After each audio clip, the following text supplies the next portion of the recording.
दोस्तों 1947 में एक देश बना जिसका नाम पाकिस्तान रखा गया। आज 78 साल हो गए हैं पाकिस्तान को बने हुए, लेकिन भारत और पाकिस्तान के बीच तनाव हमेशा बना रहता है।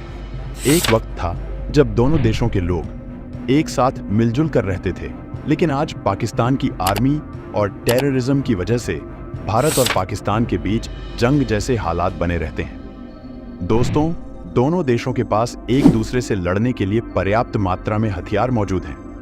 दोस्तों, भारत और पाकिस्तान के पास मिसाइलों की भरमार लगी हुई है। दुनिया में बहुत कम देश हैं जिनके पास बैलिस्टिक मिसाइल्स हैं। ये मिसाइल सबसे खतरनाक होते हैं। बैलिस्टिक मिसाइल भारत और पाकिस्तान दोनों के पास है। दोस्तों, आज हम भारत और पाकिस्तान के सबसे खतरनाक मिसाइलों का कंपैरिजन करेंगे कि कौन ताकतवर है। तो इसके लिए वीडियो में लास्ट तक बने रहिए। तो चलिए स्टार्ट करते हैं। दोस्तों, कंपैरिजन से पहले ये जान लेते हैं कि बैलिस्टिक मिसाइल होता क्या है। दोस्तों, अगर किसी सिंपल वर्ड में कहे तो किसी मिसाइल के साथ गाइडेंस डिवाइस अटैच कर दिया जाता है तो वह सिस्टम बैलिस्टिक मिसाइल कहलाता है। चलिए जानते हैं बैलिस्टिक मिसाइल्स काम कैसे करती हैं।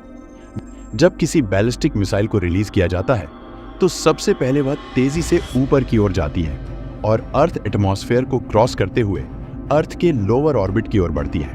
दोस्तों, अर्थ के लोअर ऑर्बिट से ही स्पेस स्टार्ट होता है।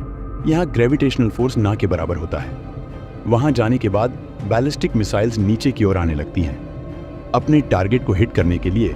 दोस्तों, बैलिस्टिक मिसाइल्स में रॉकेट इंजन लगे हुए होते हैं जिससे बिना ऑक्सीजन के ही इंजन काम करता है। दोस्तों, 1940 के वर्ल्ड वॉर के दौरान जर्मनी में पहली बार बैलिस्टिक मिसाइल बनाई गई।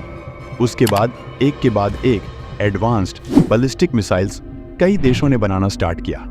दोस्तों, बैलिस्टिक मिसाइल को रेंज और एडवांसमेंट के हिसाब से 4 कैटेगरीज में बांटा गया है। फर्स्ट कैटेगरी को short range ballistic missile SRBM कहते हैं। इस रेंज में आने वाली मिसाइल्स 300 किलोमीटर से 1000 किलोमीटर के बीच मौजूद टारगेट को डिस्ट्रॉय करने की क्षमता रखती है। सेकेंड कैटेगरी है मीडियम बैलिस्टिक मिसाइल MRB, जिसकी रेंज 1000 किलोमीटर से 3500 किलोमीटर के बीच होती है। थर्ड कैटेगरी है intermediate range ballistic missile IRBM। इसकी रेंज 3500 किलोमीटर से 5500 किलोमीटर के बीच होती है। लास्ट कैटेगरी है इंटरकॉन्टिनेंटल बैलिस्टिक मिसाइल यानी ICBM, जिसकी रेंज 5500 किलोमीटर से ज्यादा होती है। यह मिसाइल एक कॉन्टिनेंट से दूसरे कॉन्टिनेंट तक आसानी से टारगेट को डिस्ट्रॉय कर सकती है। दोस्तों, इंटरकॉन्टिनेंटल बैलिस्टिक मिसाइल कुछ ही ताकतवर देश के पास है, जैसे अमेरिका, रसिया, चीन और इंडिया। दोस्तों, भारत के पास कई सारी बैलिस्टिक मिसाइल्स हैं, लेकिन सबसे एडवांस और पावरफुल मिसाइल अग्नि 5 है, जो कि इंटरकॉन्टिनेंटल मिसाइल है। इसकी रेंज 7000 किलोमीटर से 8000 किलोमीटर तक है। वहीं पाकिस्तान के पास उनका सबसे एडवांस बैलिस्टिक मिसाइल शाहीन 3 है, जो कि मीडियम रेंज बैलिस्टिक मिसाइल है। इसकी मैक्सिमम रेंज 2700 किलोमीटर तक की है। दोस्तों, अब कंपेयर करते हैं कि भारत और पाकिस्तान की बैलिस्टिक मिसाइल को।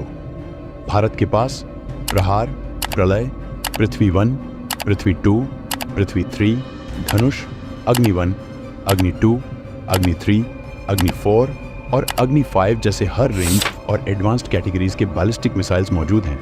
वहीं पाकिस्तान के पास सिर्फ शॉर्ट रेंज और मीडियम रेंज के बैलिस्टिक मिसाइल हैं, जिसे अब्दाली, गौरी, शाहीन 1, शाहीन 2 और शाहीन 3 के नाम से जाना जाता है।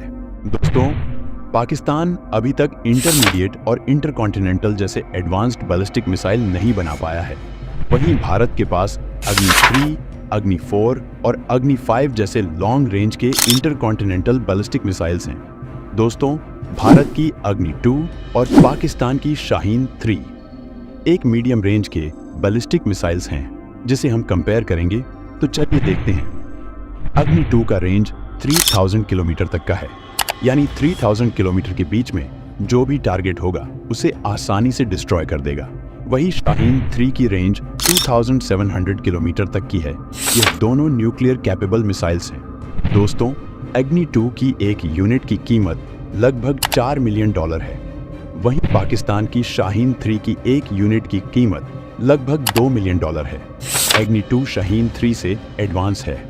भले ही दोनों मीडियम रेंज के मिसाइल्स हैं, लेकिन एग्नि 2 में डीप इंजीनियरिंग की गई है और इसमें भारत का अपना खुद का नेविगेशन सिस्टम लगा हुआ है। और बहुत जल्द अग्नि 6 भी लॉन्च होने वाला है, जिसकी रेंज 12,000 किलोमीटर से ज्यादा होगी। दोस्तों, भारत की बढ़ती टेक्नोलॉजी के बारे में आपका क्या ख्याल है? कमेंट बॉक्स में जरूर बताएं।